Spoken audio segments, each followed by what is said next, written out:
Chapter 4. Run to the Attic.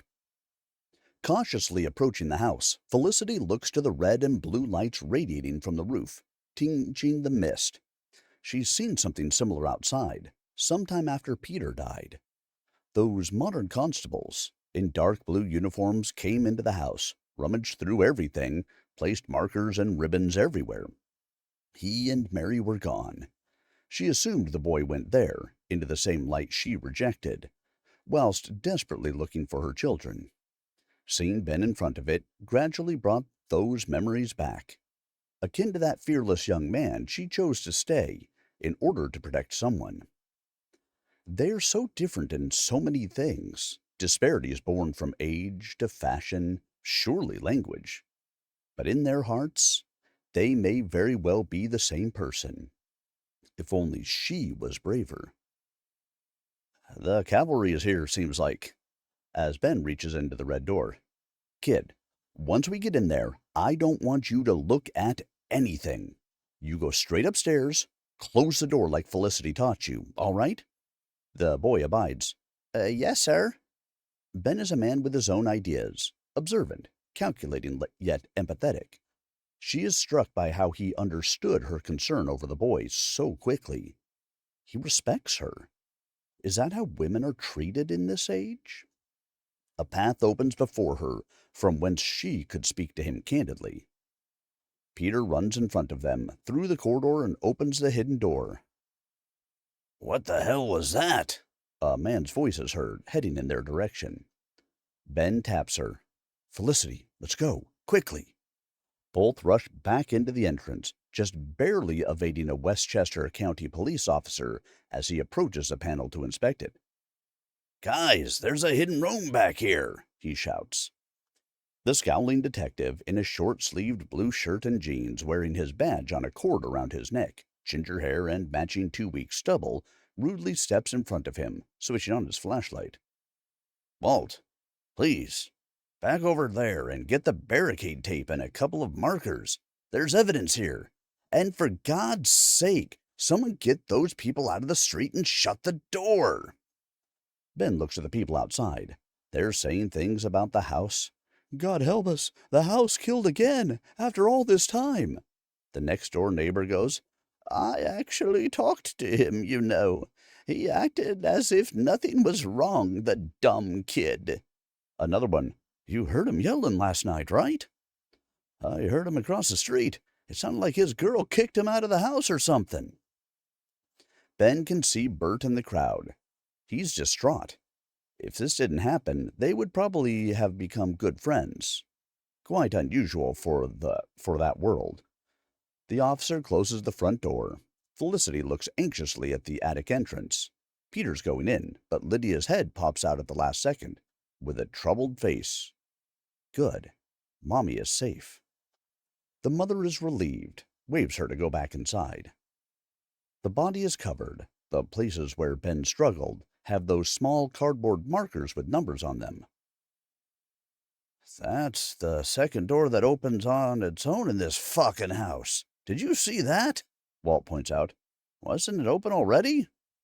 One of the other cops chimes in, as they all stare at the attic door, slightly ajar. It slams shut. Okay, guys, can't we just wrap this up? This house is seriously bad mojo, I'm telling you. The detective comes around the staircase and berates the team. Because of a draft? Are you all soft on the head or just a bunch of lazy fucks? This is a crime scene. There's a perp, and no, it's not the damn house. We leave when they carry this guy to the morgue and every piece of evidence is collected. Hey, Walt. Yes, sir? Put your gloves on and go check if the window up there is open. Everyone else, I want this hall dusted for prints. Whose squad car computer isn't working like a toaster? Mine, sir. One of the younger-looking cops raises its hand. I want the stiff's prints in here. If there's anyone else's, anywhere in this house, I want to know stat. This is so cool, Ben comments with a grin. Felicity doesn't understand how he can be so detached. How is any of this fascinating? Why doesn't he feel anything overseeing his body? Is that his own pile of bones? He's making jokes again. We're reporting live from my own crime scene. Always want to see these guys do their forensics things. I'm like a fly on the wall. Such silliness from this big child. Why he speaks into his fist. Officer Walt is reaching the attic. The corpse mother is nervous. Hey, it's fine. Bunch of people here. It's daytime. Let him go in. Besides, it would be hilarious if the kid scared the bejesus out of him right now. She glares at him, definitely not happy. You think this is some manner of joke, don't you? He doesn't know what to say as she raps into the attic door. Damn it. His amusement vanishes, realizing what the issue is. She worries. Always has. For years upon years. She's the one person you don't want to be a jag-off to. Watch your mouth, man. Is this CCTV internal? The detective asks, pointing at the hidden cameras. Don't look like it, sir. A cop inspects the utility box. Find out where it's streaming the footage, he orders. As the ghostly young man goes up the stairs, he wonders if they are deleting the footage back at Grubbysoft, like a dumb kid caught with his hand in the cookie jar. Surely wishes they did, because that would implicate those corpo bastards in what happened here. Serves them right. Then again, not my problem anymore. The moment he's about to reach the door, Walt comes out, looking at his phone, and phases through him. He feels it, just not enough to startle the man. This encounter, however, surges the ghost's senses. He captures the cop's momentary experience from his thoughts. Didn't see or hear anything up there. Just felt intense cold. Nothing, sir. But it's like a freezer in there, and it says here, the weather for Sleepy Hollow is like 80 degrees right now. The other cops are looking at him funny. I'll go up there in a minute. Just come down and help him with the prints, the detective instructs. Inside the attic, Lydia, in her tiny purple dress, grips Mother's skirt. I couldn't find you, Mommy. I was so scared. There, little pumpkin. I'm fine. Felicity rubs her hair. Gunner, wearing a white shirt and blue pants, stands by the window and shrugs. I told you we were all safe. Didn't believe me. Lydia shoots back, pouting. Yeah? How would you know? The boy walks to the other end of the room. Because I could see them, silly, like this. Slips half of his form into the wall which faces the garden and comes out again. See? Lydia starts bawling and the mother consoles her, while giving a stern look at her son. Ben goes, That's pretty impressive, kid. But you should have taught your little sis how to do that. No point in making her this upset. Witnessing the whole scene from the doorway, wonders how far one can push this reality. Walls can't stop you. Seems you can even move stuff like doors. Warp instead of running. There has to be a way to employ these abilities into an escape plan. Felicity tilts her head. Foolishness aside, still fatherly, in fact. Good. Ben is right.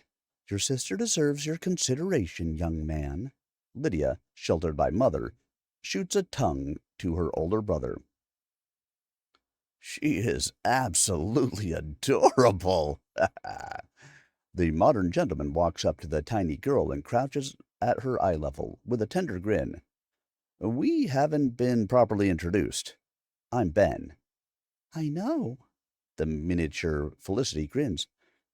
Mommy talks about you all the time. She's being mischievous. Oh, does she now? Looks upwards at the bigger one, who swiftly darts to the window.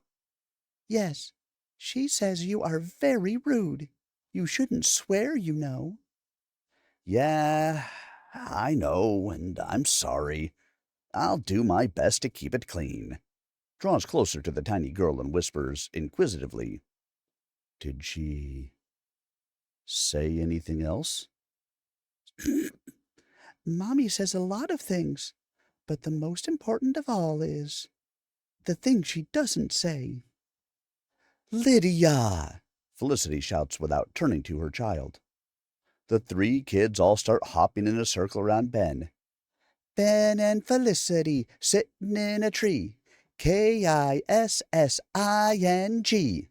Laughter ensues. The corpse lets off a deep sigh and looks at the floor.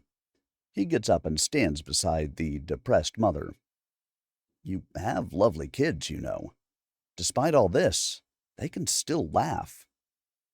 They haven't laughed much at all for a very long time. Not until you arrived.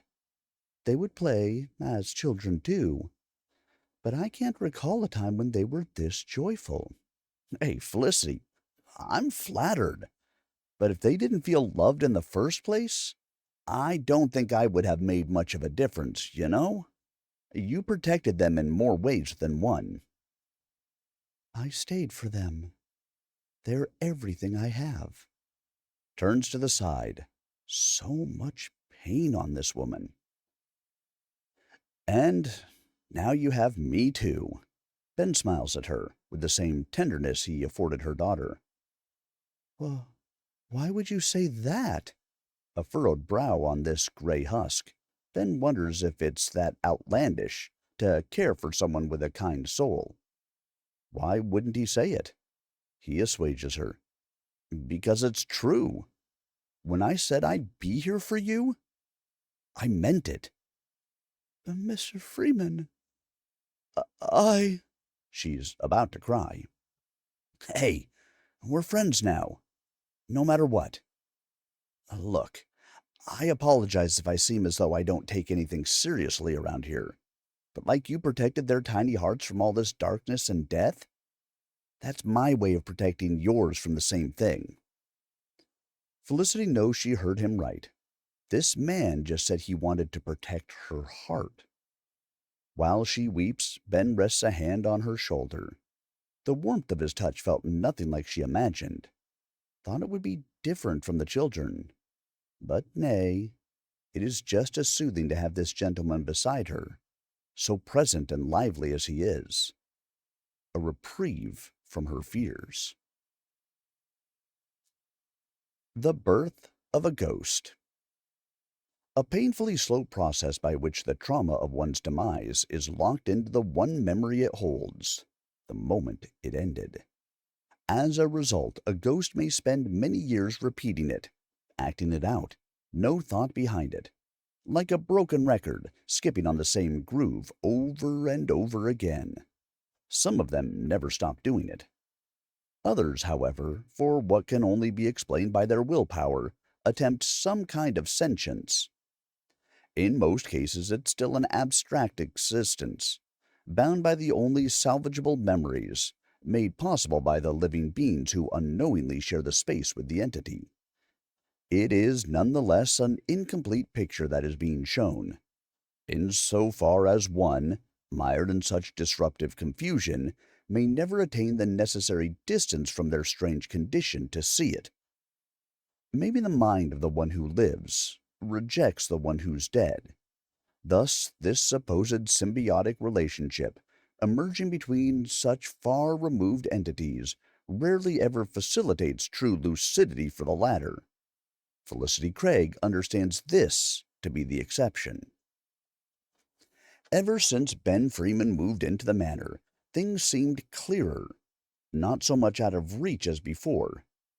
Though her recollections of a more joyous time were mostly lost, with each passing slumber inside that manor, the many pieces of a cruel, unfinished puzzle now spontaneously appear before this woman, as if shaken off by the throbbing of her own heart. Ben is having a talk with Peter. So, you were the one who took my ball and mitt, huh? Yeah, The boy holds the items. but I gave them back. And it was Gunnar and Lydia who came over to return them and apologize. A man has to account for the things he does, you know? Gunnar comes to his surrogate brother's defense.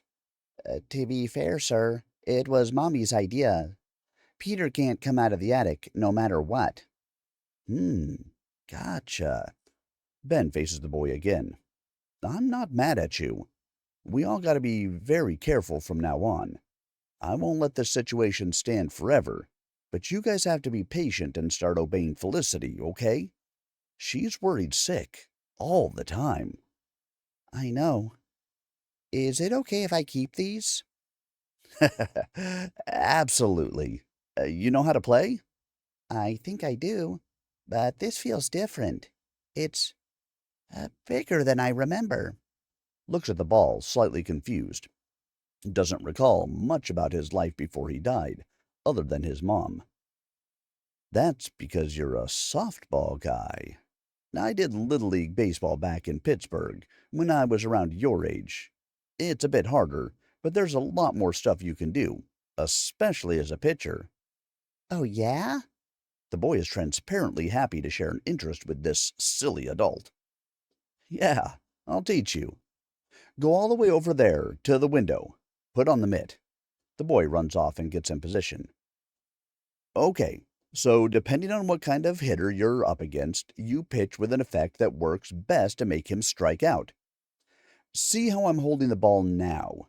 2 fingers and a thumb. The rest goes behind the ball like this. This is a curveball. Ben raises his leg to the side and rotates his body to apply force to the pitch. The ball packs one hell of a punch. Peter catches it and slides across the floorboards, all the way against the window frame, bumping it audibly. That force definitely surged through the attic. Wow, Ben, you're really strong, The boy exclaims, taking his hand off the mitt. That burned. Felicity is sitting on the floor with Lydia, playing pretend tea time while observing the two. Chuckles to herself.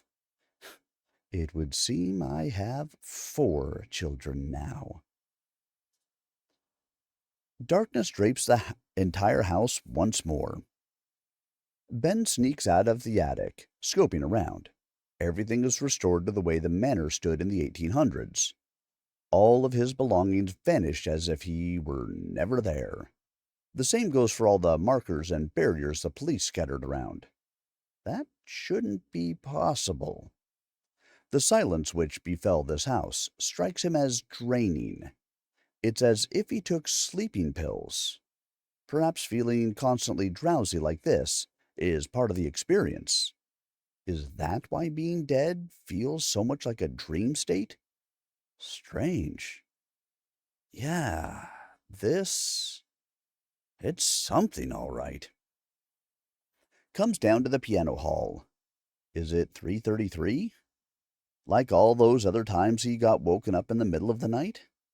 Why was it the same hour every time? There has to be a You say it was the same hour each time? He's startled. Felicity floats behind him. Exhales. Jeez, you're so quiet all the time. I apologize profusely. She bows.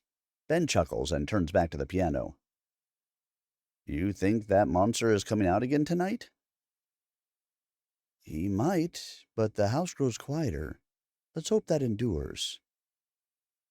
I notice you keep referring to it as a man. You think it's Jack? He was. Now, I'm not so sure.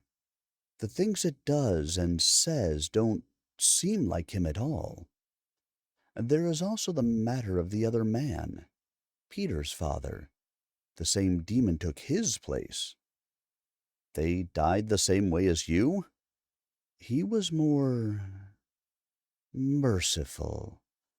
They were both sleeping soundly, and he smothered them with a pillow, one after the other. They didn't move right up until I saw them, outside themselves. Ben is so pensive. So the M.O. doesn't matter. Not a pattern worth a note. What about him? How did he die? That I remember very clearly, because it was exactly like Jack. Felicity is choking on her own blood. One of her eyes can't see. The others awash by it. In the red haze, she sees Jack, spattered, eyes wide open, bloodshot, an unnatural grin on his face, like a jester. Her life is ebbing away. She's unsure which pain is worse, her lifeless children, the man she trusted with her life, her love, or the cuts all over her face and neck. Tries to say his name. This foul creature, taking possession of the man she trusted with everything which mattered to her, approaches with the same manner of morbid curiosity as a cruel child, torturing a dying insect. It tilts its head to the side, wishing to catch a glimpse of the moment life fades from her one good eye. What did she do, other than uphold her caring and respect for their family? Why destroy everything? If Jack truly hated her this much, he should have settled for this. Not the children. Her sweet, sweet babies never harmed anyone. Is this what true despair feels like? Oh, Jack, what have you done?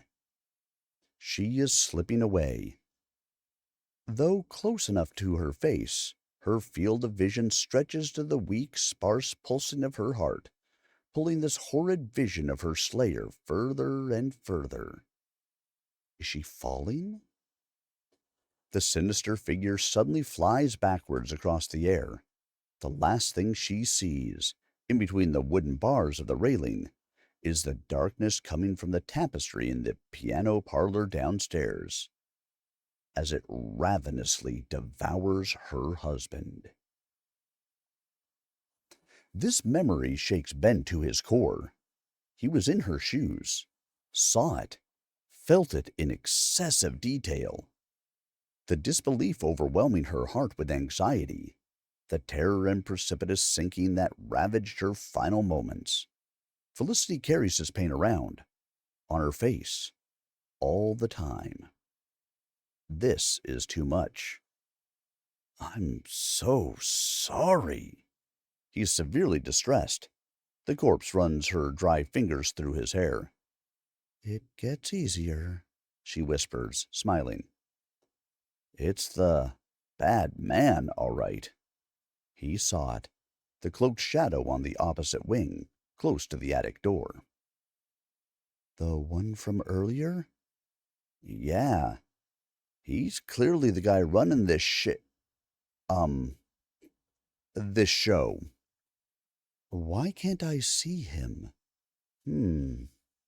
Seems like he possesses people to do this horrible stuff. Probably collects their souls once he's done with the tormenting. But he avoids you specifically. Save for that one time when, well, you got in the way of me and the kid. He wanted you gone then. She is still trying to wrap her mind around his own interpretation of events. There was no other man there. Forces herself to revisit that wretched memory once more. Felicity, what are you doing? I need to understand. There was indeed someone in that place as she died, standing there, expressionless, close to the attic entrance. The black-haired woman Jack brought into the house. She slept in the downstairs quarters, never talked, never smiled, rarely left the room. Jack would sneak out of their bedroom every night to be with her. What was her name? Please remember, she utters, fading into the darkness of the house. I can't. Collapses to the floor, exhausted. Are you all right?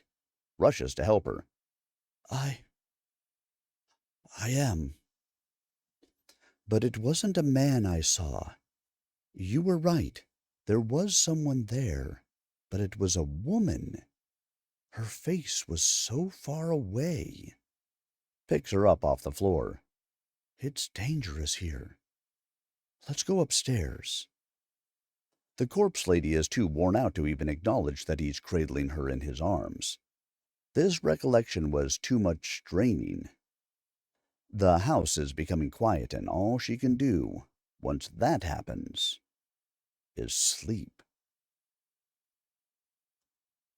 Dark rain clouds hover above the manor.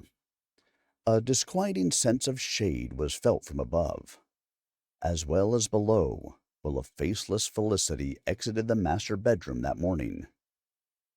Jack wasn't home, yet that person was.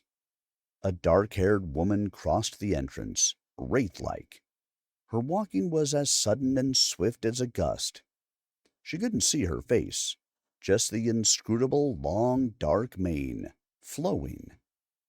Turning the corner under the stairs, it was gone with a soft, stealthily shutting of the downstairs quarters door. This person wasn't invited, yet entered as if it were of the house. Could that be truly a ghost? Gunner shortly came out of his room on the other side. She was wary to speak, unsure of what she saw, hesitatingly gesturing a beckoning to her oldest son. He noticed this promptly, stopping at the top of the stairs. Mommy, are you all right? You look pale.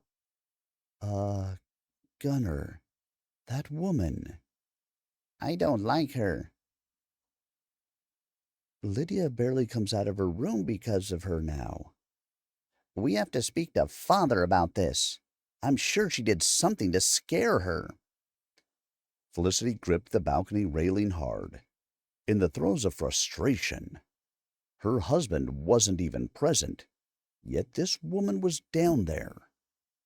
The door opened again. Ponderous steps approached steadily until this figure, with dark hair, dark eyes, pale and nondescript, stood in the entrance hall, between the lady of the house and her son. She stared directly at the boy, who took courage to address this wraith. So you understand what I said this time? Did you say anything to my sister? Why is she scared of you? Was definitely angry.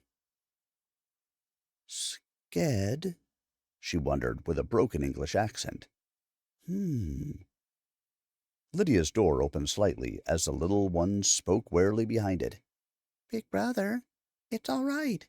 Don't make Mommy upset. This woman used this to argue.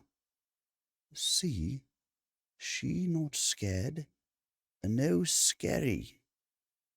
Felicity was just about enough of this exchange, staring at the shadow of her cowering baby, betraying this evident lie.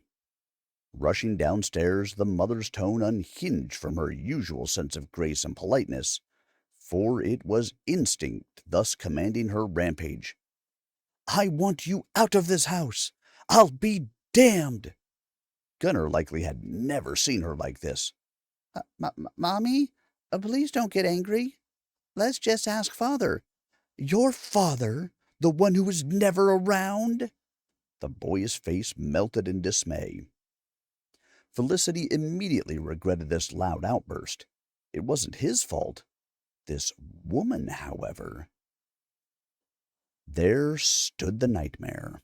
Beneath her mane, dark like a raven's quill, an even deeper blackness sunk into this wraith's skull, pulling her into a malevolent maelstrom. She was sure it was morning, yet it was no longer. Amidst this sudden void, two glowing orbs of crimson locked onto her very soul.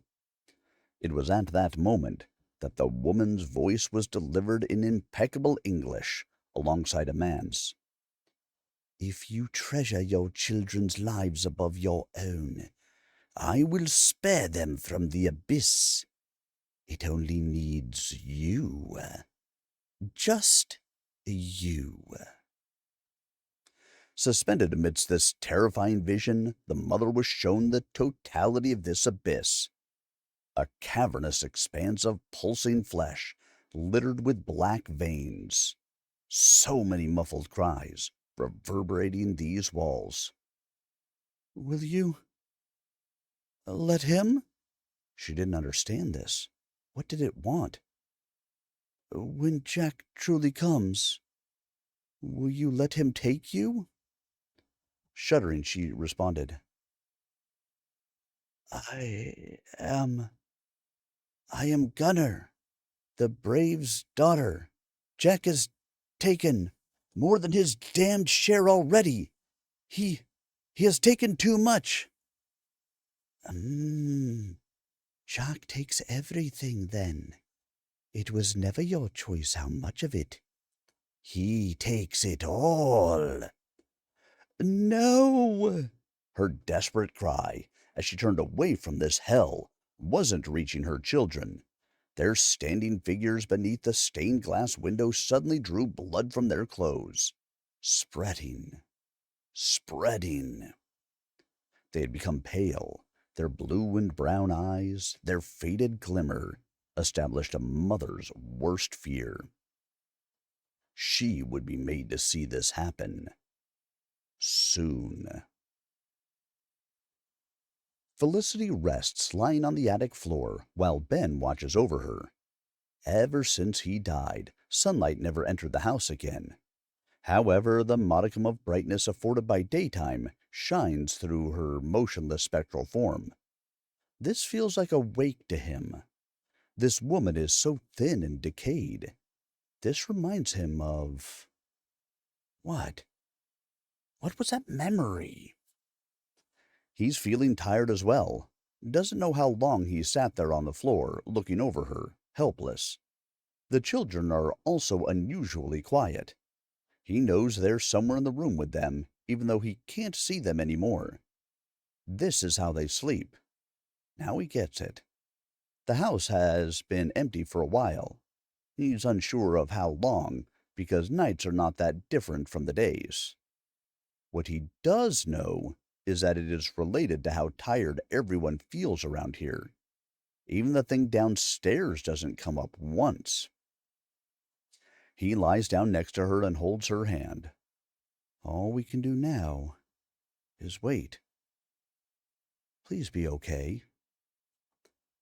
Keys jingle. A door opens. Ben instantly rises. Felicity? She gets up as well, looking at her hand as it gradually becomes solid again, gently holding on to... Ben? Pulls her hand away and warps all the way to the window. The kids promptly appear. Lydia chirps, "Good morning, Mommy." Felicity paces back and forth while looking at this man as he sits back on the floor. This is unexpected, but worse still, it shouldn't be. What are you doing here? You were sleeping, I think. I was about to doze off too, and... No. Why are you here? How can you see me and talk to me and... She grabs a hand he was holding, squeezing it against her chest. Wait a second. You don't remember? I died. He gets off the floor, with the realization that she might have just lost everything since that day. Felicity? Look at me. She is starting to panic. Ben's death is once more replayed in her mind. She was too afraid to intervene. He died because of her. Ben! Oh, no, no, no, not again! Please wake up, Ben! He warps to her and holds her hands. Hey, calm down. Listen to me. You don't need to go through that again. I'm here. Everything is fine. We're all here. The children gather around the huddling pair. Gunnar chimes in with his insight. Mommy forgets a lot of things. We all do. But some of it comes back after a while, sir. Oh, man. This is messed up. He is having trouble coping with how this reality works. His mind had always been the one sharp instrument that he could rely on, but this place can just take that away at a moment's notice. This isn't good. If he starts to forget things, then there's really no way out of that house. A female is heard below. Oh, hi. Yes, I'm at the house. No, with the transport crew. They're downstairs with the boxes to pack his stuff up. His company is shutting this place down in a week's time. You were interested in any of his stuff? Figures. Me neither. It's all nerd stuff. But no, yeah, I'll just drop it off at Mom's, and when you have the time, you can just put it all up for sale on E-Ray or something. Nah, it's fine, Jared. Knock yourself out. Do what you want. I gotta go. Kiss, kiss. Several people are heard going about. It's Emily. God damn it. She came to take my stuff.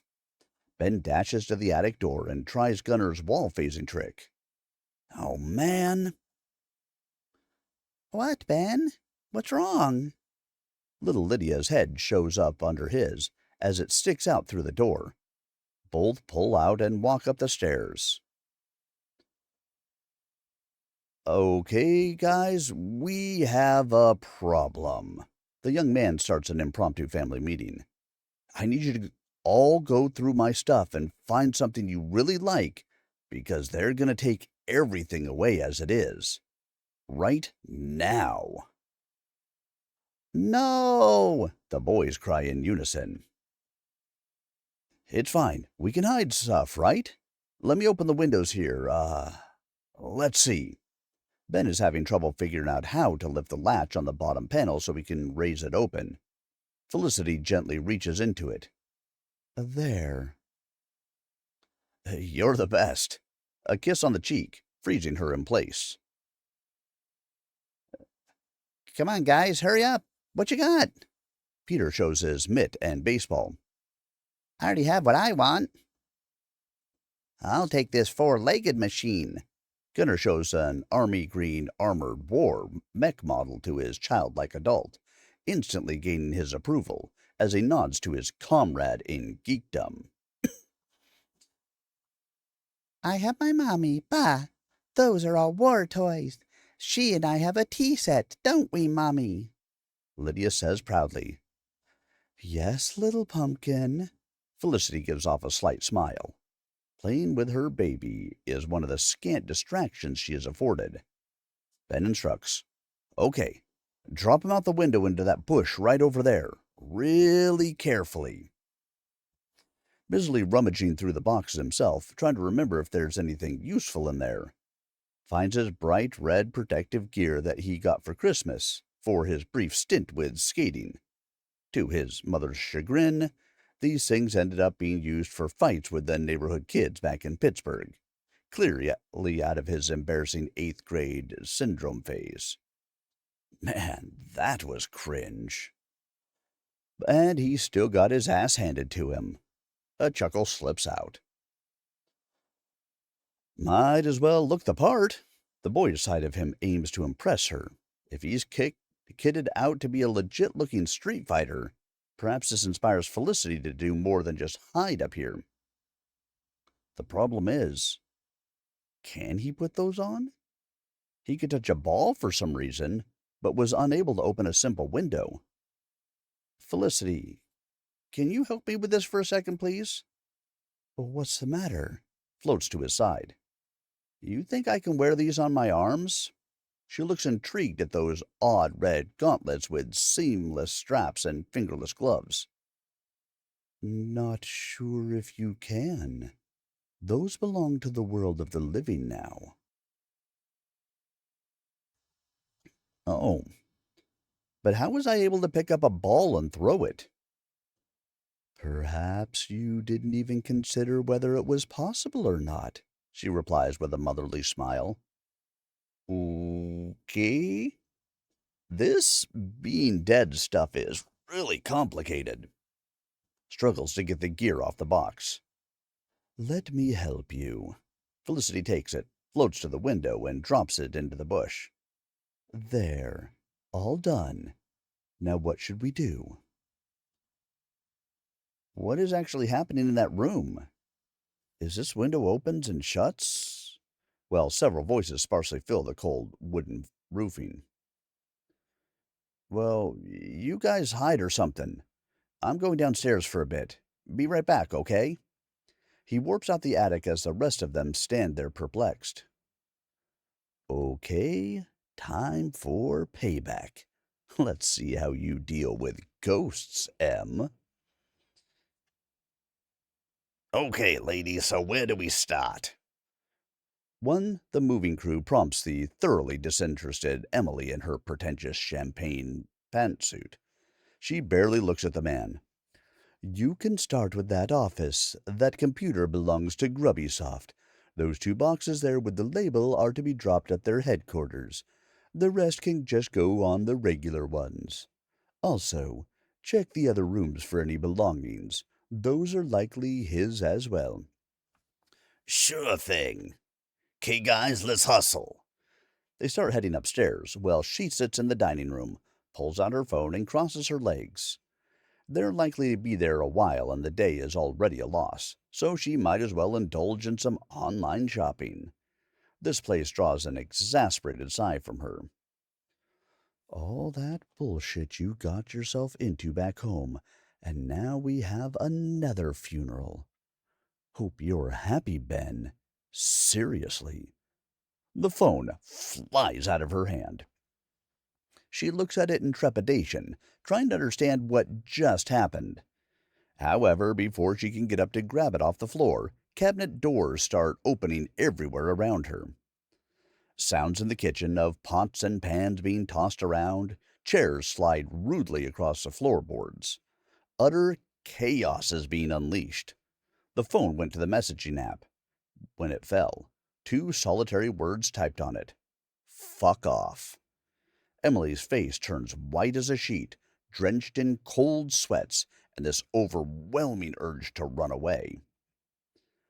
Upstairs, one of the men calls out to her. Miss Freeman, his clothes are for donating us something. The woman is wide-eyed, running out the front door. Miss Freeman? What the fuck? He goes downstairs, only to see her red sedan furiously drive off. Was that really necessary? Felicity appears beside Ben in the entrance hall. Nah, it felt good, though, he goes with a neutral expression. Was that your sister? Yep.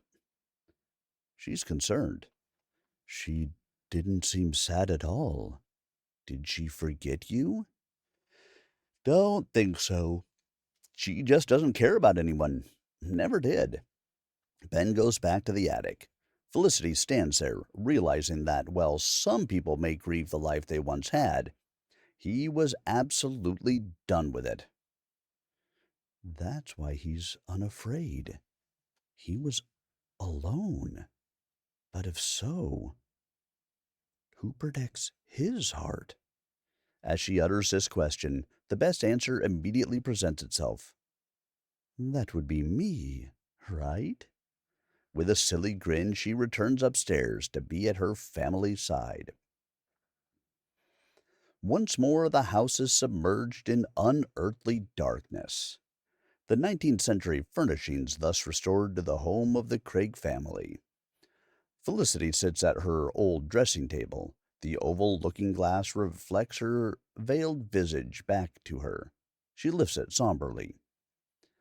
A gray, mangled, crinkled face, darkness for eyes, teeth protruding from her vanishing lips. Brushes the dried up bangs on her carefully wrapped ashen hair. Remembers Ben's expression when he first saw her, up the attic stairwell. Unmistakably absolute terror that was. The fact he is able to look past that first impression is remarkable. Puts the brush down and restores the black veil to hide from her own reflection. A deep sigh.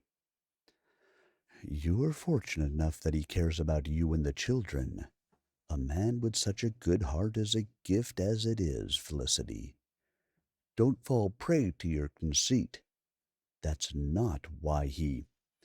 The floor vibrates from the tones of the piano downstairs. Whoever is playing it doesn't know the first thing about scales. She quickly floats to the stairs landing and carefully peeks at the piano hall. It's Ben. He's trying to play something, but he's so terrible at it Might as well have been a cat doing it. He looked so happy when she played. It filled her heart with joy. She wants to feel that again. The corpse lady appears beside him. Her degraded visage is still somewhat capable of emoting amusement. She admires his boyish yet scuffed charm, whereas he's too focused to notice this silly smile forming behind him. I'm as good as a cat walking on the keys, but I'm actually making sounds at least. I think I got this moving stuff in the real world thing figured out now. My father had me enrolled in the music academy when I was about Lydia's age. By the time he was to be sent to the front lines, I had written a piece for him to wish him safe returns. I was glad it was finished before he left. Played it here, where you sit right now. Do you remember it? How could I forget? She smiles. With fingers like these, Wiggles them. They are indeed the hands of a pianist. Flexible, thin, with long digits. even if my mind forgets, these do not. He stands up. Can you play it for me? She has that stupid smile again. Cracks her fingers and starts playing her theme. The beautiful melody echoes throughout the house, painting it in shades of melancholy, as well as hope. That the darkness will end one day and her heart will be whole again. An ode to family. The theme is so ingrained in her very being that she can play it anywhere. She feels confident. Despite all the horrible things that happened, hope returns. Gets up and stands face to face with Ben. There is an uncanny sweetness behind her decrepit grin. He's amazed by how the keys keep moving without her, continuing to faithfully reproduce her cadence and emotion. Would you honor me with this dance, kind sir? Takes his hand. Now, there's something I've never done before. He remembers that in period movies, couples bowed to each other before a dance. The surprisingly gallant young man obliges. Behind her veil, an even warmer smile. He's beautiful. When ghosts dance, the floor is an afterthought. Swirling through the air, the couple graciously fills the piano hall with their wondrous spectacle. He tries his best to recall moves he saw in movies. Releases one hand, launching his partner into the air above as they spin. As above, so below. Such intense laughter, the warmth of a budding friendship. The song is almost over. He brings her close. A thought of inadequacy emerges. She hates her ruined appearance. Surely it bothers him. The music piece halts abruptly. What's wrong? Ben is genuinely concerned by the interruption. Bad breath, maybe? He actually checks himself. We should go. Without finishing the dance? I can't. I'm sorry. Felicity disappears. He's left there, listless, her pain lingering in the space between. She might be really self-conscious. It's not easy to exist looking like that. But there are things we can do in this reality. What if I could? There has to be a way. I know that would make her happy. Such foolish musings you humans have. The voice of the cloaked man is heard from the stairs. The once fluttering lightness which allowed them to dance is shifting to ominous downward pressure. Ben warps into the entrance hall to find him beneath the stained glass window. I would really like to know what your deal is, mister. He confronts him. There's no deal. Glowing red eyes, with no pupils, glare piercingly. I find it amusing that your motivations entail matters which are completely out of your reach. In this condition, your human-like passions are absurd, dead man. Have you considered a way out of this yet? For yourself? You're not the guy I'm gonna take hints from, especially when the only thing I see is some creepy wizard dude that orders that monster around to hurt people. That is precisely why you should pay due consideration to what I say. You can safely leave these horrors behind and find your place in the source. There is no reason for you to be here amidst these horrors, Topsider. This doesn't concern you. Actually, I count 4 reasons. Jagoff. And what's the source? That hole there, where you obviously come from? The young man points to the rug. The source was shown to you the moment you could have dispensed with your choice. It is not too late still. I can lead you to it. Look, man, I'm getting the creeps just seeing you try to negotiate this. I would appreciate the same level of honesty you displayed when you had me killed. Just saying. Is that what you prefer? The phantom's unclear facade gradually warps into a sharp, psychotic grin. You know what humans say when shit gets real. If you're feeling froggy, then jump. Staunchly assumes his fighting stance. It's not gonna go down the same, though. Fucking guarantee it. Oh, I'm sure it won't. The cloaked figure raises his hand in the piano hall's direction. The red light springs forth from the ground as the tall monster crawls up, fully materialized. It immediately lunges at him, swiping with his claws, trying to corner him into the kitchen. Ben warps in multiple directions, trying to feint his way out of the dining room. Parrying a couple of strikes, it's confirmed there's contact involved now. Good. Ben moves in for an uppercut, and it dodges. This amuses him. Ah! Being much taller than him, hitting the midsection up close may render results. But this room is too cramped to clear an exit. They're circling the table until standing opposite, across the room. Ben looks at it. Should work. Grimaces and uses his foot to lift the entire dining table up, off the floor. A mid-kick to launch it towards the monster. It crashes loudly into the dining hall window, pinning it halfway through it.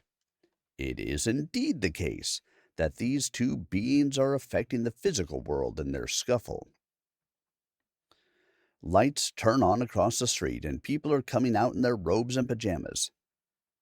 That goddamn house, it's getting worse.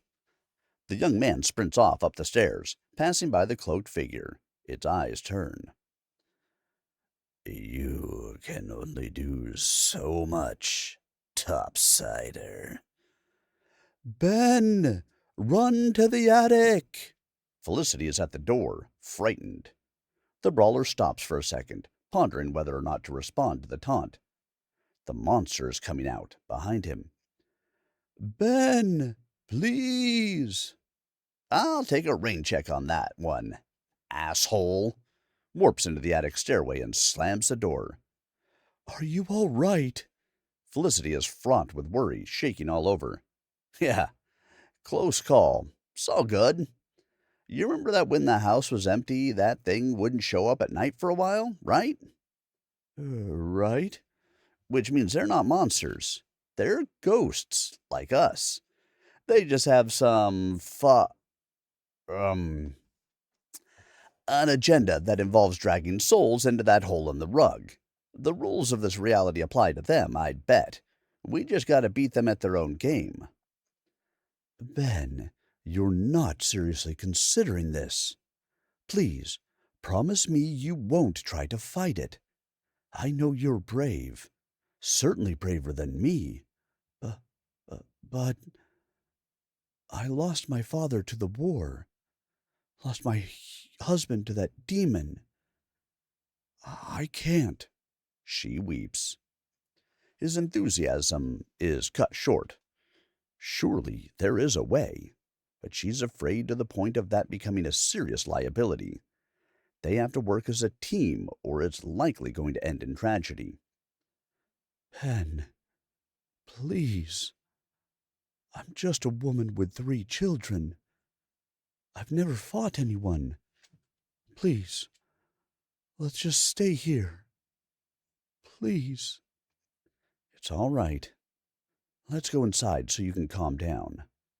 At this very moment, the monster starts banging rapidly on the door. Oh, God. Felicity falls to her knees. That thing is seriously jacked now, drawing power from the manor.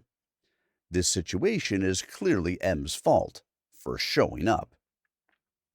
He picks her up and runs up the stairs. Guys, how do you keep that thing out? It's Mommy.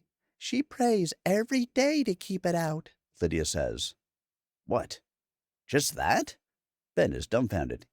Yeah, just that. She also kisses the rose pin she has on her hat and leaves it at the door when she goes outside. Ben, it's all right. It's not coming in here. I've made sure of that. Felicity is trying to regain her composure while he sets her down. So you pray and it repels that thing? It's the only thing that has ever worked. When it started coming after Peter, that's when we decided this was the only safe place in the entire manor. It has been so ever since. Right. I get it, but, did you use a magic word or a term? Father, protect us, She utters, lowering her face. Have you seen your dad in this house? Never. Looked everywhere for him when I came to. After Jack. Couldn't find him. Found my babies and I. Was so thankful that. Starts crying. Ben holds her close. There is not enough insight into this situation to make sense of this, and prodding further is just going to make her more upset. She prays to her father, but he's not here. And still, they're protected from that thing somehow. The trigger is clear. It's her wishes. What is the cause? If it's some sort of power, where does it come from? Her? His mind is twisting in knots. That horrible monster won't relent with the banging, even though it likely understands it is unable to come up here. Torment is the aim with this. To think this is what she had to endure all this time is angering the young brawler. She is a good person, so burdened with all these horrible things. This isn't fair. Ben? Lydia tugs at his denim vest. Don't worry, this house will be quiet again soon and it will go back to sleep. The young man is endeared by the little one's concern. Yeah, but I like solving problems. You know, it's what I do. I'm sure you will, says the little pipsqueak with a grin. The lingering dead will only hold on to memories in the light. In the dark, their thoughts grow dim and their wishes are reduced to helpless pleas for safety, for warmth, for life. As ethereal death slowly peels away their shape, they are rendered into shadows. Shadows do not recall, for enough time has passed in this purgatory to destroy what they once were. What is left for them is to consume anything that lives or displays even the minor semblance of life, Such is the sin of envy, though there is nothing here that would judge them for it. It is by all means a wilderness of covetous, agitated spirits. To roam in this condition, a decision which may occur to the despaired dead, entails the certain fate of ending up at the edge of perception, already woefully limited for those who were afforded sight by scant memories and wandering thoughts of the rare passer-by. Sentience fades thusly from those unfortunate beings. This place that is no place at all is where the relentless tides of spectral mist pull straggling wraiths towards. The lived experience is an anchor, for the little amount of sanity that is afforded to a soul cannot withstand being tossed into uncertain parts of reality like this. Memories, once forfeit, leave a void where slumber dilutes into a constant sense of disorientation upon every stirred awakening. That begets terror, inescapable and all-encompassing.